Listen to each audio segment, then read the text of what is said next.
Welcome to Prologues. My name is Mary, and when I get overwhelmed and start feeling behind, I find it helpful to zoom out and remind myself that I am still in the beginning of my story.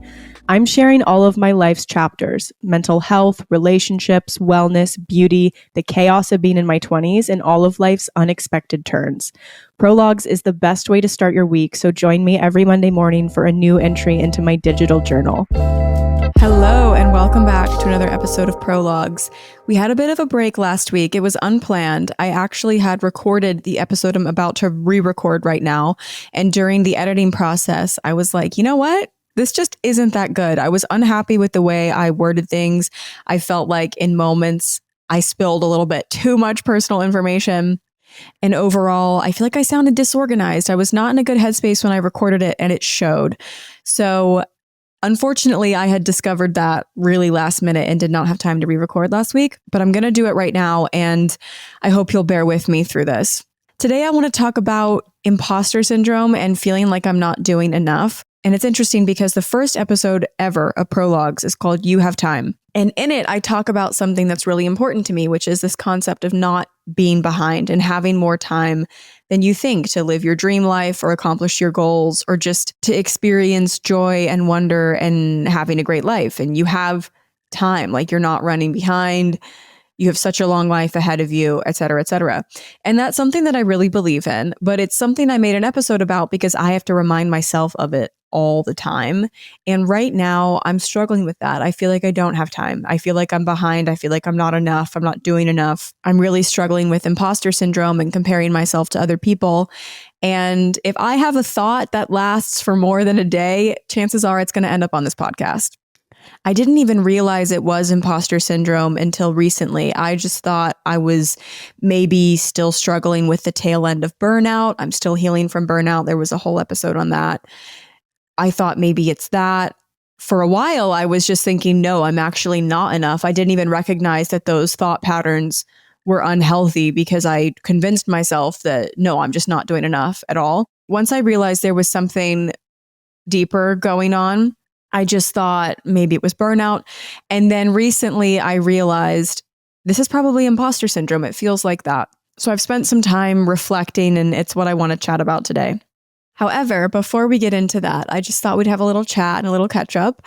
I just finished filming a bookcase cleanout for YouTube, and I accidentally ended up narrating every single book I own, which is a fair few. It's not the biggest book collection in the world, but it's enough that recording that video took multiple hours, and I need to edit it for Sunday.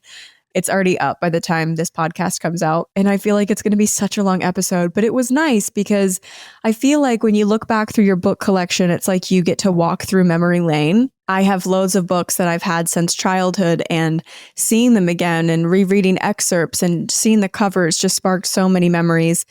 Mostly good, a couple sad, but it was nice. So I'm coming out of that headspace right now into recording this episode. Maybe remembering your childhood and thinking about your inner child is a good frame of mind to talk about imposter syndrome from, because chances are all of our younger selves would be impressed with where we are in life now, and that's something that's hard to remember. So maybe this is going to be a good thing. But yeah, I just finished recording that episode and it was nice. I did manage to clean out a fair amount of my bookcase. It looks way more organized now, and I need to donate the books. I don't think I'm going to get that done today. That's ambitious to do the clean out and the donation run in one day, but it was fun. Some new things going on in my life. Matt has started joining me for yoga classes, which I love. I've been a fan of yoga for such a long time, and I did it growing up. But it's been a very long time since I went to yoga classes or learned from a yoga instructor. But Matthew has had so many injuries over the course of his life from playing sports and from being a professional athlete. And he has knee problems, ankle problems, mobility issues, like his body is broken. He's been through the recovery process for so many different parts of his body, but he just feels like he needs to do a little bit more. So many people have told him that yoga is good for that. Doctors, physios, even my oldest brother and my father over Christmas were talking to him about injuries they've had and been like, yeah, like yoga's really great. And so he has decided to join me. And so we've done a couple classes together and we've booked our classes for next week. And I'm loving it. It's so fun to bring him along and to share this hobby of mine with him. I feel like when it comes to fitness, Fitness is always easier when you have a buddy, I've found. It's way more fun to go to the gym or to commit to a workout schedule if you're doing it with a friend. And unfortunately, my workout friend moved away at the start of the year, so I haven't had a workout buddy. And when it comes to working out with Matthew, our workouts are just so different. Like, we have gone to the gym together loads of times, but we don't see each other because we're in totally different parts of the gym. We're doing completely different things. It doesn't feel like having a workout buddy, but because he is interested in yoga now, we get to go together and we're in the same classes. And I think it's such a good bonding activity. And it's always nice to find something new that you can share with your partner in a long-term relationship. We do share some hobbies, but a lot of our hobbies, although we'll participate in them with the other person in order to just have time together, it's not like our favorite things. So for example, Matt loves golf, and I'll go golfing with him a couple of times every season because he likes it. And I get to drive the golf cart and tan, wear a cute little outfit, and it's fun, but it's definitely his hobby and not mine, and vice versa. He does the same for me. And some shared hobbies we have include reading, and you can read together, as in you're both sitting on the bed or on different ends of the couch, quietly reading your own books together. And it does feel like quality time, but it's not really doing something together. So it just feels really nice to have a new shared hobby. And I'm really excited. I hope we keep this up forever and ever and ever. I hit a PR in the gym yesterday, and I'm so proud of myself. I hit 140 pounds on the seated leg press, which I believe is 63 kg for any of my British, European, Canadian girlies listening to this. I've never done that. It was a PR. I'm so excited. And I wasn't sure if I could do it. I've been at 120 for a bit, and at my gym, the machine doesn't have those 5 or 10 pound increments. So I was going to have to make a 20 pound jump, but I was doing 120 and it was feeling easier than it's ever felt before. And I was like, you know what? Let me just try. I feel like sometimes I don't push myself as much as I could in the gym because of confidence. So I was like, let me just try it. And I did the 140, and it was hard, but it was not the hardest. Like, I was able to do full reps. And so I was like, I wonder if I could do even heavier. I don't know. I was like, one at a time, one PR at a time. So I was just so proud of myself. Sticking to a really consistent workout schedule is something I've struggled a lot with in the past, but I have discovered a newfound love for fitness in the last year, and I've been consistent. I've been strength training. I've been paying attention to my nutrition and my recovery, and I've been trying to make the gym a happy place for me. I've been trying to find like comfort and solace in working out. I know a lot of people who are into the gym say it's like therapy for them. It's their happy place. I'm not there, but I'm trying to just attach really positive feelings to it so that it doesn't feel like a chore. And I'm trying to view fitness as like a celebration of my body and what it can do and how strong I can get and things like that. And like I said, I don't feel like I'm 100% there. I almost didn't even go yesterday, but I made myself go because I was thinking about that quote that I've shared so many times with y'all, which is discipline is the highest form of self-love. And that is the quote that got me to the gym. And then I ended up hitting a PR. So that was a good win for me. Sometimes you need those little wins to convince you to keep going. And that was a nice one for me. Something else I've done this week is make a life makeover schedule for myself. I've been feeling a little lost lately. The start of the year has been pretty hectic, not bad by any means, but just a little hectic. And I've been feeling a lack of direction and just a little chaotic upstairs, struggling to get everything done, struggling to stay organized, struggling to have mental clarity. And I've been surviving, which is all you can do at times, but I feel like, I don't want to jinx it, but maybe I'm coming out of the period of just surviving and I might be working towards thriving right now. But I felt inspired to just sit down and journal and make a comprehensive plan of how I am getting my life together right now. And I think something that is going to help me is putting more things in my calendar and like blocking out my time. I've been looking into time blocking lately, and I think I'm going to find a way to make that work for me and my schedule because it seems really helpful. I heard about this for the first time through Grace Beverly. If you've heard of the productivity method journals, I think she also has like the activewear and loungewear brand Tala, and I think she makes greens as well. I'm a newer follower of hers, but she posts a lot about time blocking because she owns like 3 businesses, and it seems really interesting. And so I started reading about that. I'm going to find a way to make that work. And I want to put more things into my calendar, even things that don't necessarily feel like they belong in the calendar. So in my calendar, I have things like work deadlines, meetings, appointments, things like that. But I don't put workouts into my schedule. I don't put like my morning meditation and journaling into my calendar. And I think I'm going to start because it helps me to see everything that I want to do during the day in one spot. But I think if I also like block out a section of time and say, it's a non-negotiable, like going to the gym is an absolute non-negotiable. It's in the calendar. I think that might help me. And so, well, I'm going to try it. I don't know. Who knows? This could be the wrong thing. I don't know. It could be the wrong thing for me, but I'm going to try it. And I sat down this week and I made a getting my life together plan. And I wrote down every day of the week and I divided up all of the personal things that I want to get done. There are daily habits that I'm trying to form that I write in my planner every single week. Things like a daily 30-minute tidy of the house, whether that be laundry, dishes, like whatever needs to get done, just setting aside a set chunk of time, and that's the daily tidy. There are things like meditation, journaling, and manifesting, which I already do all of the time. Those are habits for me now, but I still try to stay really mindful of staying on top of those habits. In my daily habits section, I also have written down my medication, taking my supplements, drinking enough water, and getting movement. Oh, and offline hobby. I have that offline hobby. I'm trying to make that an every single day habit as well. And so I've been doing well at it, writing those things down in my planner, and I have a habit tracker that has been helping me form those habits, but I want to do more. I want to take it to the next level. So I wrote down on a sheet of notebook paper all the days of the week, and I said, okay, I want to be realistic with myself. I know myself. I am not going to start going to the gym 5 days a week. Right now, I wake up every day and I think, I really should go to the gym today. And sometimes it happens and sometimes it doesn't. And if it doesn't, I kind of feel down on myself for not managing my time better. So now my new approach is saying, okay, Mondays and Thursday mornings, I'm going to the gym. Matt and I also fit yoga in outside of that. But Mondays and Thursday mornings, I'm going to the gym and I'm doing my strength training. It's a non-negotiable. It's going in the calendar.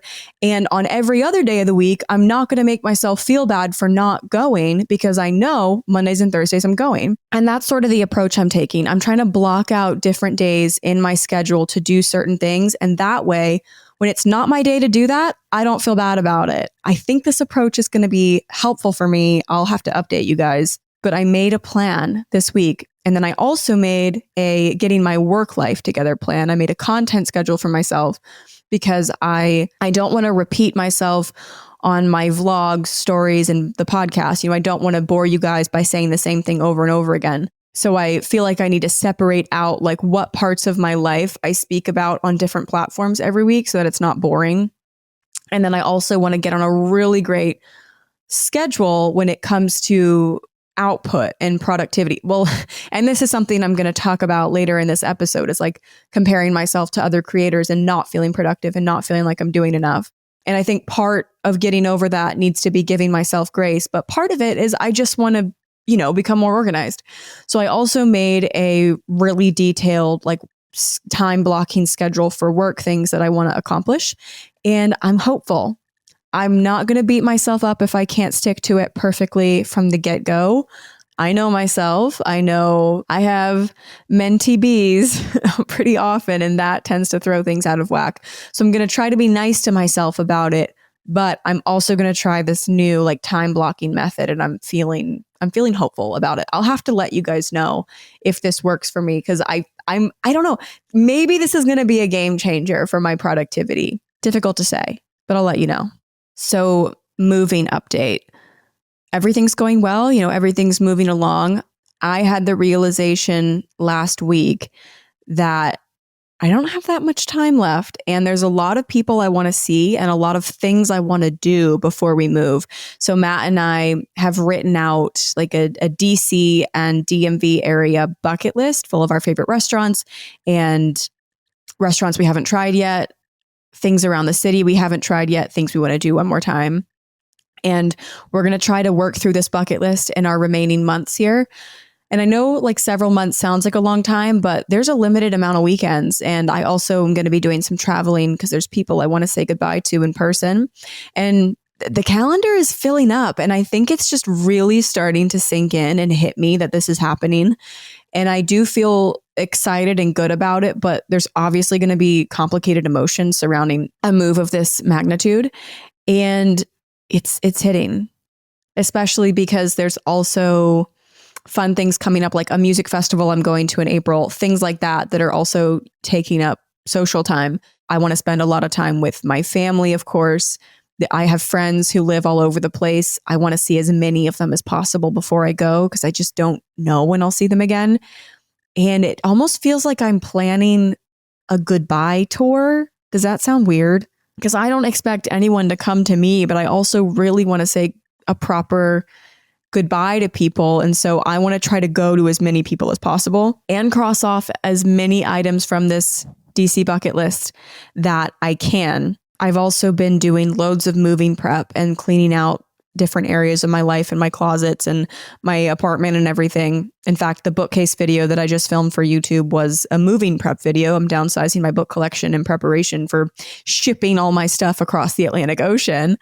And so I think the more that I clean out and the more stuff I get rid of and donate and just get out of my life, again, the more it sinks in that this is real and it's happening and life moves very quickly. Life comes at you pretty fast. That's what I'm feeling right now. Life comes at you fast. All right. So I want to talk about not doing enough, not being enough, feeling like I don't compare to everyone around me, feeling dumb and out of place and like everyone is doing a better job than me. That's how I've been feeling lately. And I've been feeling behind. I don't feel like I have time right now. Every single day I wear the time pendant around my neck that I designed. And the whole purpose of the necklace is to be a reminder that you have time. And every single day I wear it and I look at it.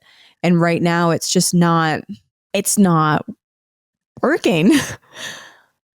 Every single day I'm telling myself, I have time. I'm not running behind. It's okay that I'm not exactly where I want to be in life. It's okay that I haven't achieved my 10-year plan. It's okay that I'm not doing what people 15 years older than me are doing. Like, it's fine. Every day I tell myself that, and every day I struggle to believe it. And like I said, I didn't even realize that maybe these thoughts were unhealthy until recently. I just genuinely believed them. And I felt like shit about myself all day, every day. And I have for probably like 3 or 4 weeks now. And I'm just now starting to feel like I need to snap out of this. I need to change my thinking and my mindset. I need to recognize what's going on here. And I verbally process things a lot of the time. I think being in therapy for so long has sort of trained my brain to process things verbally and also through writing it down. And that's what I want to do today. This episode is just me talking to myself, trying to work through the thoughts and feelings that I've been having. So I hope at least one person can relate to this. So when you look up imposter syndrome online, it's defined as the condition of feeling anxious and not experiencing success internally, despite being high performing in external objective ways. This condition often results in people feeling like a fraud or a phony and doubting their abilities. It affects 70% of people at some point in their lives, and women experience it more frequently than men. That's not a surprise, because I feel like as women, we're always told that we don't belong in like high power careers, or we don't see representation of women in high power positions. I think that is changing in our society, but slowly, and we haven't achieved full equity yet in that sense. And women fight against the stigma of being less capable all the time. It's disappointing, but not surprising that women experience imposter syndrome more than men do. It can be hard to feel like you deserve a seat at the table, even if a seat at the table is made available to you. And a lot of the time, they're still not even being made available to women. But even if it is accessible to you, it's so easy to feel like you don't deserve it. And I know imposter syndrome can impact everyone, but I'm not surprised to hear that women experience it more often than men. I think for me, this started when I realized I was turning 26 this year. And 26 to me it's the latter half of your 20s. Like, I'm not in my early 20s. Technically, it is still mid 20s, but for me, this is like the later half of my 20s. I've passed the midpoint. And I don't care about that from an aging standpoint. I've said loads of times to y'all that I feel like with every year that goes by, I learn more about myself. I become closer to the version of myself that I want to be. And I like that. I was really excited to turn 25. I felt my frontal lobe developing last year, and I had so many realizations about myself that were important and were surprising and comforting and delightful. And I think I'll have those this year as well. But 26 to me hit me a couple weeks ago. I was like, wow, that's the ending half of my 20s. I should be further along than I am right now. And then I did something toxic. And I started looking up the ages of different people I follow online who I look up to for their business savvy or their productivity or the community they've built, or, whoever, people that I admire online. And unfortunately, a lot of them were either my age or younger. And that made me feel bad about myself. Should have known. I know better than to do that. I know better than to look up, info about people online and then compare myself to it. I know better than that, but I did it anyway because I just love to hurt myself and I'm self-destructive. Surprise, surprise, made me feel like shit. And I just got to this point where I was like, people my age and younger than me are doing more. Like, people my age and younger than me are starting full businesses, and not just starting, they're like years into owning their businesses, or they have a much more established career than I have, or they have cooler opportunities and all these things. And I just got really down on myself, and I stayed in that headspace for a long time, and I'm trying to get out of it right now, because it also makes me wonder, am I lazy? Is that the problem? If I see people my age in the same field as me, and they are, or I'm perceiving them to be more successful than I am, what's the reason, right? Why is that? What's going on? And my brain just came to the conclusion that I'm lazy and a piece of shit, and I don't work hard, and I have all these problems with myself, and I don't do enough, and I'm not enough. In fact, I'm worthless. And that's the conclusion that I came to when I did that. I also started comparing myself to people older than me and feeling down on myself for not being where they're at, even though they've had an extra 10 years to establish their careers or 10 years to build their businesses. But I'm looking at them being like, why don't I have that? Why can't I do that? Why am I not doing that already? Probably because I suck. Like, why am I, and that's crazy, right? Like, why am I looking at a 35-year-old who's been doing what I'm doing for a decade longer than I've been doing it and thinking, I should be there. I should be on their level. And because I'm not, that must mean I'm lazy and worthless. That does not make sense. When you say that out loud, it sounds crazy, but this is my brain we're talking about here, so anything goes, honestly. The things that my brain comes up with. An area where I've really been struggling is this idea of output and productivity. I don't like to use mental health as an excuse, because this is just the cards that I've been dealt in life, and it's on me to learn how to manage it. But sometimes I struggle with this feeling of bitterness because I feel like my mental health stands in the way of me accomplishing things or being as productive as I'd like to be sometimes, because if I'm spiraling or I'm super anxious one day or I'm really depressed, I'm obviously not going to get as much done, and I'm not going to be my best self. I'm not going to be on top of my game if I'm going through something with my mental health. And I go through things with my mental health all the time. And I always get so angry and I feel resentful of my mental illnesses because I feel like they are barriers between me and what I want to be doing. And that's not a healthy way to look at it, but I mean, I'm just being honest with you guys. This is the struggle that I have. And so I look at people who do not have my conditions and I feel jealous. Just being real. I feel envious. I'm like, if I wasn't mentally ill like you, then maybe I could be as productive as you are. And I compare myself and I have these feelings of jealousy, and it's wrong. Because the truth is, there are barriers and obstacles in that person's life too that I know nothing about. They're going through their own struggles. They have things going on in their personal life too. Like, we all go through things that nobody else knows about. And it's not fair of me to look at someone who perhaps is not bipolar or who does not have OCD and to say, you know, well, you must be so lucky. Like, you're so lucky.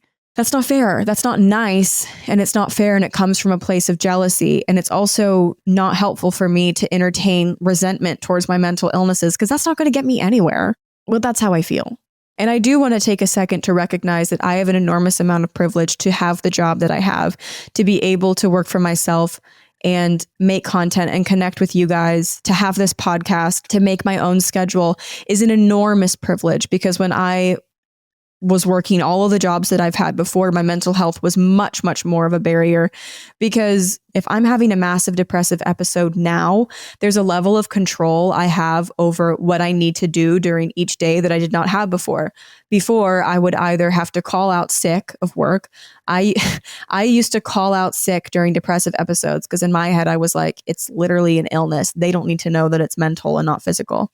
So I would either call out sick, or I would make myself go and just want to die, like just be in absolute hell until I could go back home and could be depressed in private.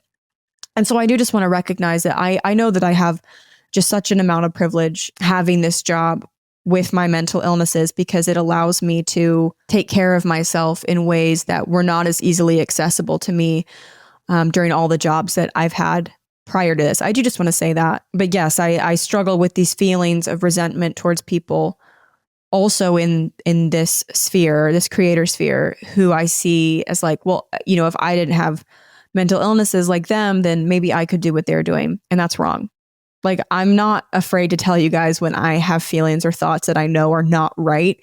I feel like people are always so afraid to admit fault, and they're afraid to admit that they're not perfect, and like that they have toxic feelings or like toxic thoughts, or they have thought patterns they need to work on and mindsets they have to change. And I don't want to do that because I don't think it's very real. So even if it makes me look bad, even if it makes me look like I suck, I do just want to be honest about these things that I'm going through, because I'm hoping that I'm not the only one. I mean, I guess we'll see.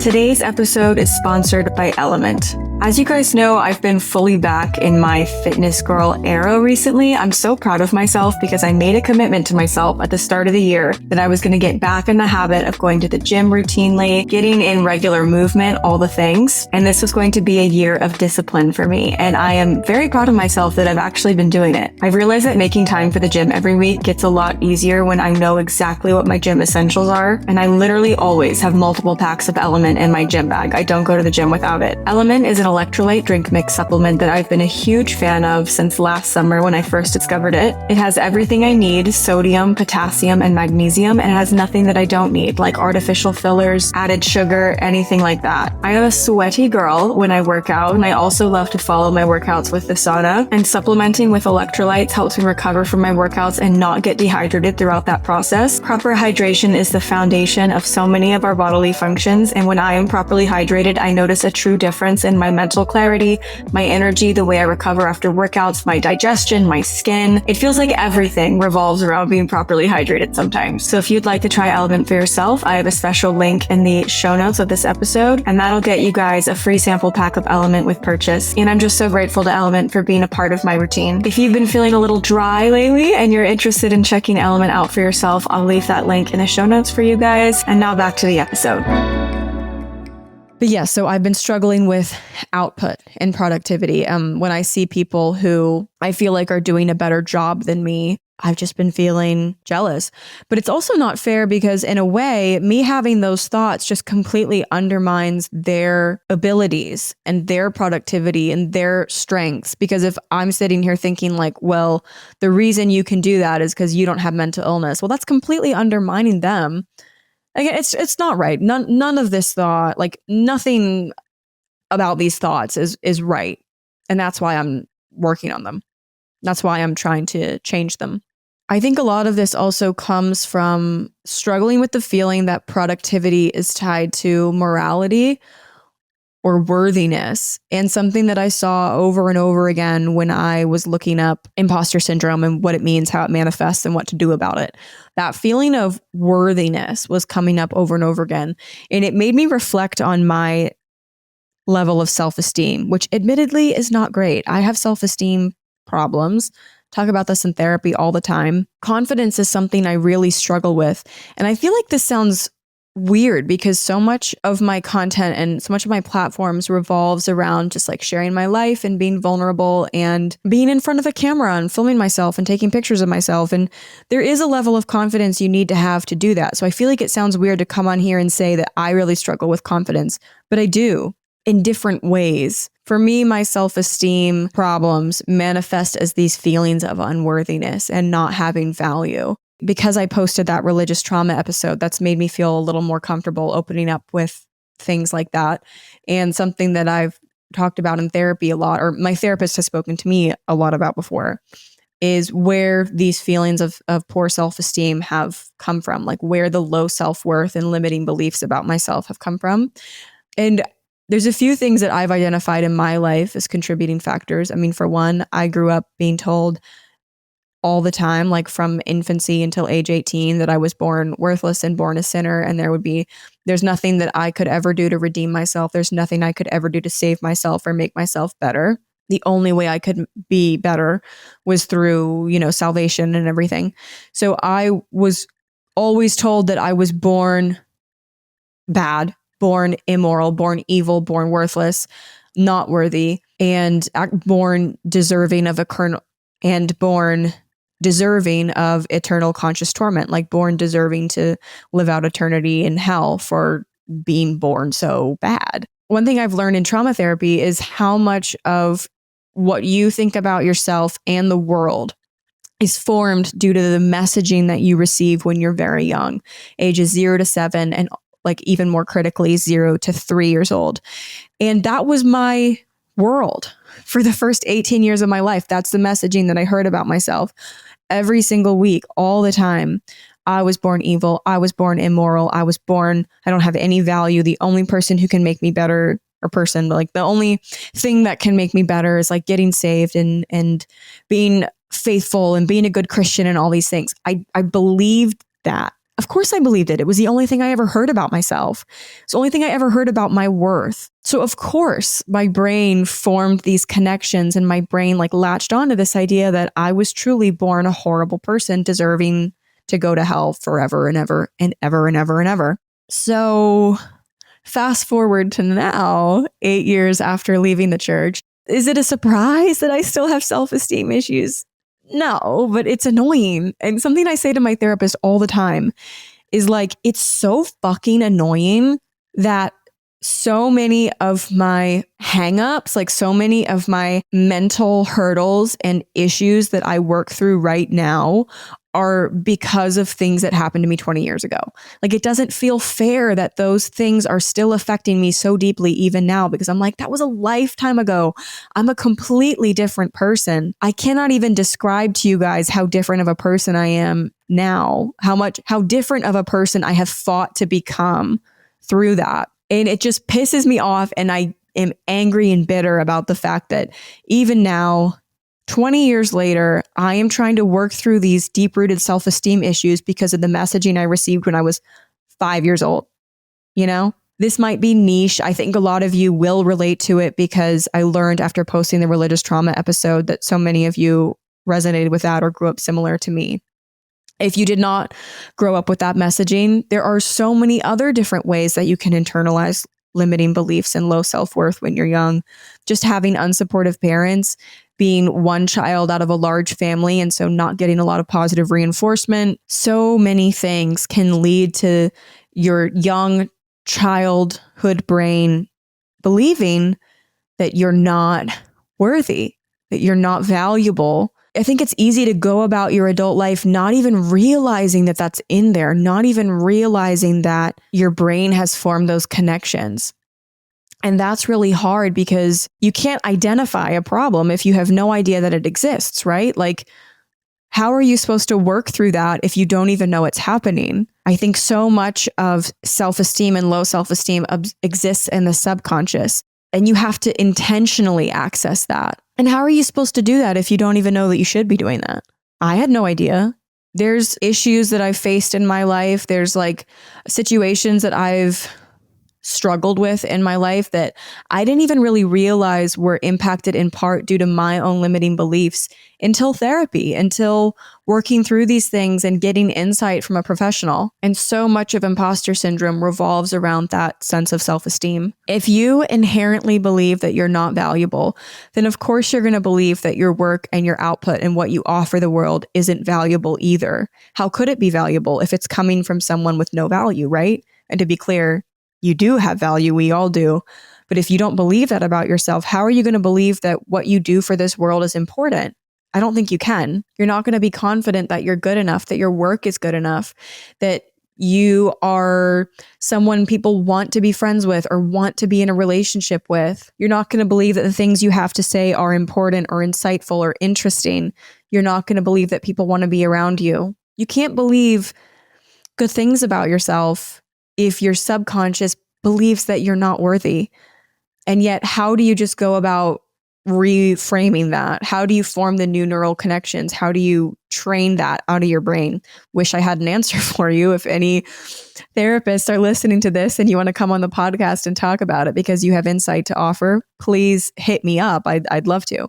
I'm working on this in therapy on an ongoing basis, and I probably will for a long time because we're talking about, 18 years of messaging that I'm trying to work through, 18 years of being told one thing about myself.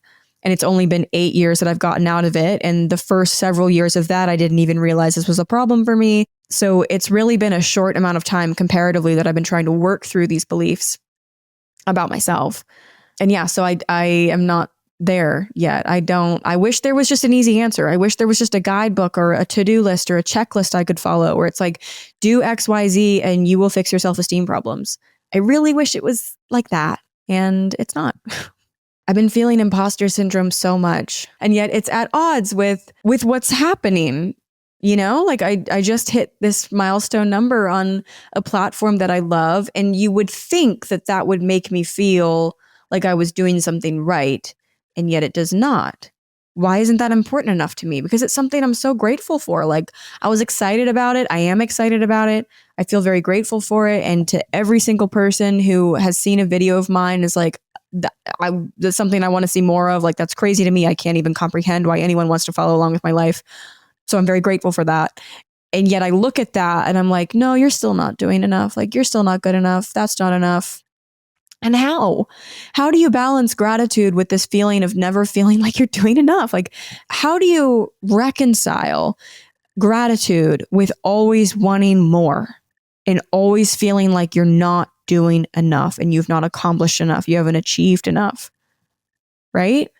Anybody else? I hope so. Well, I don't hope that you feel that. I just hope I'm not the only one. This feeling of imposter syndrome is at odds with how things are actually going in my life. I keep having opportunities or I keep seeing milestones happen that if I were able to look at myself more objectively, I'd be thrilled about. And I am excited and I'm grateful and like I know that they're cool. And yet I can't get over this thought that like it's not enough. I'm not doing enough. And I don't know how you reconcile feelings of gratitude with feeling like you're never enough. I don't know. And I guess a part of imposter syndrome is that it doesn't make sense and it's not based in fact or reality. I feel like I'm always shocked when people who I view as really successful or just really cool or doing all the things that I wish I was doing, when they open up about struggling with their self-esteem or imposter syndrome themselves, I look at them and I'm like, but how? Like, I see what you're doing and I just think it's amazing. Like, I wish I was where you were at. So it always shocks me. And that right there is like all you need to know, because clearly it isn't rooted in fact and in reality. So I did look up tips online for how to overcome imposter syndrome. And I'm going to share them with you guys. It was also helpful for me because I feel like I needed the advice. I needed the help. So I read a bunch of articles that different therapists had written, and I've taken some of the key points that popped up again and again. And I'm going to share them with you here. To be clear, these are pieces of advice and wisdom that I have gathered from the internet. I'm not telling you this from my own experience. In fact, a lot of these things I need to start doing in hopes that they help. But I'm just going to share them with you and we can start doing them together and hopefully it's going to work for all of us. So the first one that I saw over and over again was positive self-talk. And this makes total sense. You cannot learn to be confident. You cannot have higher self-worth if you're speaking negative things over yourself all the time. And I struggle with this a lot. Words have so much power. And even if you're making jokes like, oh, I'm so dumb, like, oh, that was stupid of me. Even if you're making jokes, your brain is still hearing that and believing it to some level. It's believing it. And so I'm so bad at this. Wait, was that negative self-talk? I struggle with this. I struggle with jokingly beating myself up all the time, except it's not always a joke because I really do beat myself up all the time. So I will jokingly be like, I'm so dumb, I'm so stupid, things like that. But I need to stop doing that because my brain is hearing me say that and it's believing it to some level. So positive self-talk, speaking words of encouragement and positivity over yourself, speaking words of life over yourself. I saw that a lot of people write affirmations on Post-it notes and stick it on their bathroom mirror and then repeat it to themselves when they're doing things like brushing their hair or putting on their makeup. It feels very self-help-y, but if it works, I'll do it. So I have looked up a bunch of affirmations online. I think these are personal. You'd have to tailor them to whatever you're struggling with at the moment. But I've got a list of affirmations for myself, and I'm going to try to just incorporate speaking positivity over myself in my life. And I'm also going to try to call myself out more and catch myself when I speak negatively over myself. So I'm not allowed to joke that I'm dumb and stupid anymore. Even if I am. Even if I am dumb and stupid, I'm not allowed to say it. And we will see if that helps. So another one was accepting compliments and praise, which is also hard because we're taught to be humble, especially women. We're taught that being proud of yourself is bragging. We're taught that talking about your accomplishments is obnoxious. Acknowledging good things in your life is insufferable. I have internalized that so much over the last couple of years, and I never share the coolest things happening in my life, even to people close to me. Like, I don't even really talk about accomplishments with my close friends because I'm like, I don't want to be obnoxious. Like, I don't want to make it all about me. I don't want to be seen as like bragging. And the truth is, like, people who love you want to celebrate you. You just have to have the confidence to trust that. And if people in your life don't want to celebrate you, then they're not real friends either, So accepting compliments and accepting praise and not just deflecting them. Let me think of an example. If someone's like, you're so pretty, just saying thank you instead of being like, no, oh my God, or just deflecting and being like, no, you are, I think that's fine to be like, oh my God, girl, coming from you, that's such a compliment, but just accepting it and not being like, no, things like that. I do this all the time because I don't want to be annoying. I downplay things that I'm proud of all the time, and I don't talk about exciting things that happen to me. And I should accept compliments and praise. I should believe that it's real. And I should also celebrate my wins. That's another thing that popped up again and again. Celebrating your accomplishments, whether they're big or small. I never do this. I never, ever, ever do this. So many cool things have happened to me in my life and in my career that I never have mentioned, ever, because I don't want to be annoying. But then that leads to me feeling like nothing I do is ever worthy of celebration, right? And I talked about this with my therapist a lot, and I decided at the start of this year, actually, even wrote it in my journal that I was going to celebrate myself more this year, even if it's something small, just to try to get into that mindset of thinking, my accomplishments are important. So when it comes to things this year, like moving, like hitting PRs in the gym, like mastering a new yoga pose, like meditating for 30 days straight, whatever it is, I want to celebrate myself, even if it's small. And I'm not saying celebrate like you have to make all your friends go to a dinner with you or you have to pop an expensive bottle of champagne or whatever, but just taking some time and being like, I did that. I'm proud of myself. It doesn't sound that revolutionary, right? It doesn't sound that hard. And yet it's something I do not do. I genuinely do not do it at all, no matter what the situation or celebration would be about. And I want to start because I don't want to get in this habit of thinking that anything that I could be excited about or anything I could accomplish is worthless. I don't want to do that anymore. So accepting compliments and praise and also celebrating your wins. One article I read even said you should keep a log of your compliments and your wins. And this is interesting because I actually used to do this a long time ago. I have a folder in my photo album on my phone, and I used to screenshot really kind and positive comments or messages that I got so that I could put them in the folder. And if I was having a down day or if I just like was feeling down with social media or if a negative comment made me sad or something, I could go and I could read words of encouragement from people. And I did that for a while and it was really nice. Actually, it was helpful. And I don't know why I stopped. I shouldn't have stopped. Like maybe I don't know, maybe I thought this is pointless because I don't deserve any of this. But I want to start doing that again. Like if someone has something really nice to say to me, if someone has taken time out of their day to be encouraging to me, that's actually so cool. That's actually incredible. And I want to document it. And so an article I read online said, keep a compliment log. And I think they meant like in a diary or something, but just writing down when you've gotten praise at work, if you've gotten a compliment, a nice job, anything like that, and then putting the date on it and giving a couple lines of context. So when you feel down and when you feel like you're not enough, you can go back and look at this solid, like concrete evidence that you are doing a good job. And granted, we should all be striving to have our confidence come from within ourselves and not from external validation. But if you're struggling with your self-esteem and external validation is what's getting you through that, I don't think there's anything wrong with keeping track of compliments or praise or encouraging words so that you can have some evidence outside of your own head that you're not a worthless piece of shit and actually you're doing a great job.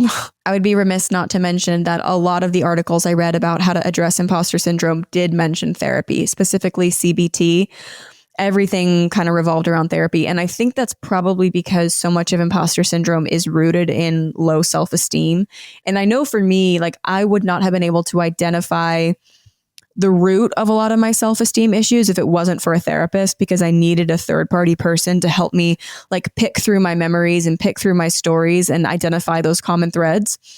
So I don't think I would have been able to realize that I even had such deeply rooted self-esteem issues if it wasn't for a therapist. So I do understand why so many of those articles were like, this is a therapy issue. But those are a few things that I think everybody can start doing that will hopefully help us work on our confidence. Like they're free, they are easy, everyone can do them. So I'm going to start, and I would encourage all of you guys, if you're struggling with this, to start as well. Even if it feels like you shouldn't, like it feels so weird. We are conditioned so heavily to not accept praise, to downplay our accomplishments, to deflect, to be self-deprecating, to be humble. And if you're not humble enough for other people, they'll try to humble you. But they're not actually trying to humble you. They're just trying to tear you down because they feel like shit about themselves too. And they can't stand to see somebody doing better than them. I feel like everyone has encountered a person that has done that has tried to tear them down, whether overtly or subtly, to make them feel better about themselves. And I want to stop. I want to celebrate other people. I want to celebrate all of my friends all the time. I want to celebrate other women. I want to celebrate the people I love doing cool things, big or small, because like the world is harsh enough. The world is fucking mean enough. Like, let's not be mean to ourselves, and let's make a huge effort to uplift ourselves, but also the people around us, because it's hard to feel like you're doing a good job in a world that is so fast paced, a world where there's always 15 zillion other people you could compare yourself to on social media. Someone's always prettier. They always have more money. They always have a bigger business. They're always further ahead in their career. There's always something that you can compare yourself to feel down on yourself. And so I think to get over these feelings, it's going to take so much intention. And that's hard. Like, it's always hard to make the healthy choice. I say this all the time. It is always hard to make the healthy choice and to try to get better. And yet you have to do it. Like, you just have to do it. I don't think you can grow and evolve without work put into it, without internal work and facing truths about yourself and committing to unraveling your subconscious, committing to sitting with uncomfortable feelings, facing harsh realities about yourself, all of that. I don't think it's possible to grow without doing that. And even though it sucks, it's the right choice. Like, you got to do it. So that's me, you guys. That's what I've been thinking about a lot lately. It feels helpful to say all of this out loud, and I hope that it resonates with at least one person. According to the internet, 70% of people will face imposter syndrome at some point in their life. And given that that's an absolutely massive number, you would think more people would be talking about it. And maybe they are, I'm just not seeing it. Like, please direct me to other podcasts or books or even like social media creators or anyone who's talking about this right now. I'd love to consume more content about it because I just want to hear what other people are going through and what's worked for other people. And maybe even just hearing that like someone else goes through this will make me feel like it really is imposter syndrome and it's not actually that I just suck. So point me in that direction if you know of anybody. But yeah, I'm just shocked. 70% of people, we should be talking about this all the time. We should all be committing to uplifting ourselves and everyone else all the time. Like it's hard enough out here. I'm really hoping that opening up about it on the podcast, chatting to you guys about it, continuing to work on it in therapy, and then doing what I just mentioned, like accepting compliments, speaking more positively over myself, continuing to work on my self-esteem and confidence. I'm hoping that will get me through this little period. I also really need to stop comparing myself to other people online.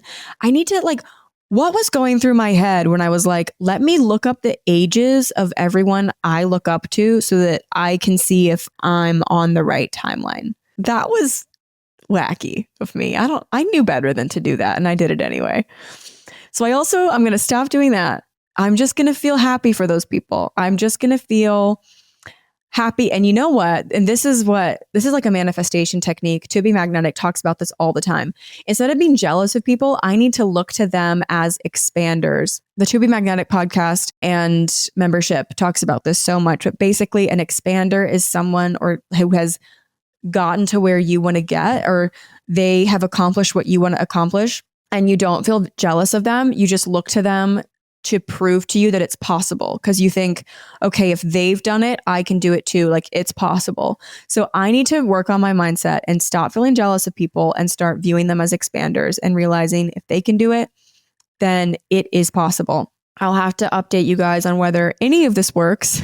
And if you have any advice or you have any stories to share, please let us all know. I'll make a discussion post on the Prologues podcast Instagram like normal, so we can just chat about this together. And I'm also going to let you know if the time blocking and life plan does anything for me either. I think it will. I've got a good feeling about it. At the very least, it's something that is exciting me, which is always nice. So I'm going to give that a go too. Lots of updates to come. Thank you guys so much for listening. I just had an awful coughing fit because between the Bookcase video and this, I've been talking all day. And I don't think I've been drinking enough water. So I had a big coughing fit just now and my throat is really tickly. So I gotta go. Thank you so much for spending your Monday morning with me and for listening to this week's episode of Prologues. If you have any podcast topics you'd like to chat about, definitely let me know. I'm always looking for suggestions. I appreciate you guys for listening so much, and I will talk to you very, very soon.